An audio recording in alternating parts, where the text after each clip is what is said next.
O Walter White Jr. mandou pra gente aqui, ó. Boa noite.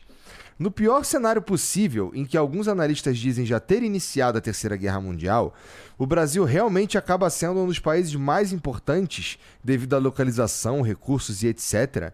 Se sim, o Brasil tem algum plano definido ou leva a moda caralho? Numa eventual Terceira Guerra Mundial, de quem que a gente ficaria do lado, né? É. O Brasil, como sempre, posição do Itamaraty, tá? A gente leva a posição de cima do muro. A gente sempre tenta ser o país mediador, o país pacificador. Até por isso a gente quer uma cadeira no Conselho de Segurança Permanente da ONU. Já me fizeram essa pergunta, né? Não, mas o Brasil é obrigado a decidir agora. Vai ficar do lado, sei lá, da Rússia ou dos Estados Unidos? Estados Unidos. A gente tem uma parceria muito mais forte com os americanos em nível de treinamento militar, em aliança militar, até o nosso posicionamento na América. E até porque os americanos têm várias bases militares aqui na América do Sul e poderiam fazer algum tipo de retaliação muito maior contra o Brasil caso a gente decidisse apoiar a Rússia, né? Mas assim, isso seria num ultra hipotético que não vai acontecer. Só se fosse assim, agora, apoia a Rússia ou Estados Unidos? Estados Unidos.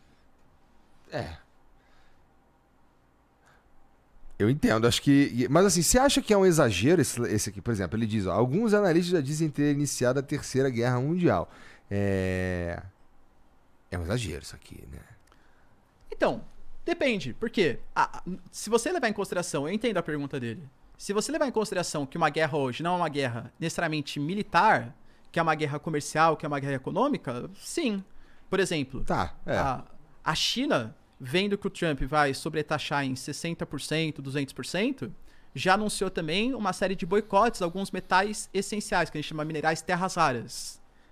Fazendo com que os americanos não consigam importar isso, ferra com a produção de chips, semicondutores, e eles vão ter que importar de outro lugar, causando ainda mais inflação nos Estados Unidos, que é um problema.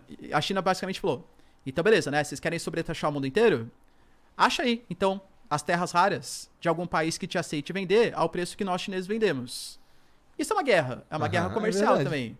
Uma guerra na comunicação. Então tá.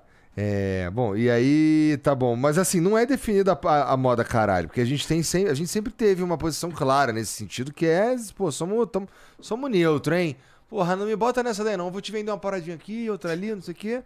Mas em geral não vou... Tomar uma cervejinha, né? Tomar uma cervejinha, né?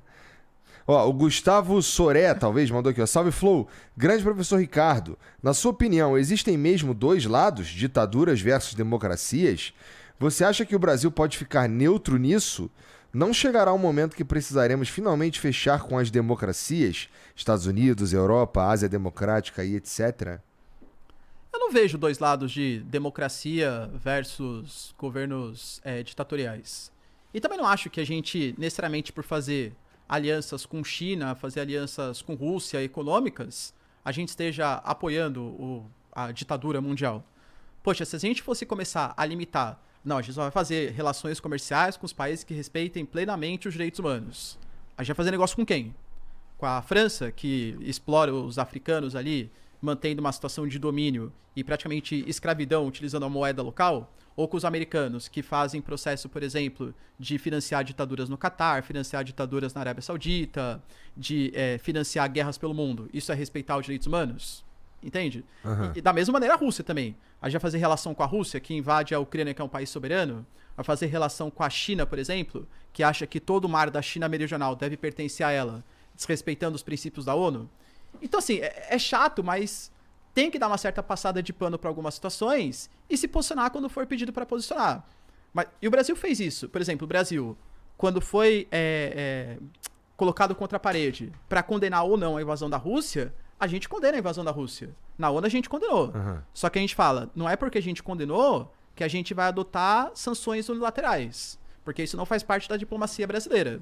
Se o Conselho de Segurança da ONU definir que sanções devem ser adotadas contra a Rússia, a gente respeita. Claro que isso nunca vai ser aprovado porque a Rússia está no Conselho de Segurança, né? Mas é parte da diplomacia brasileira.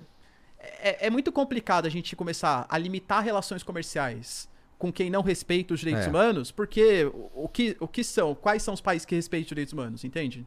Sim.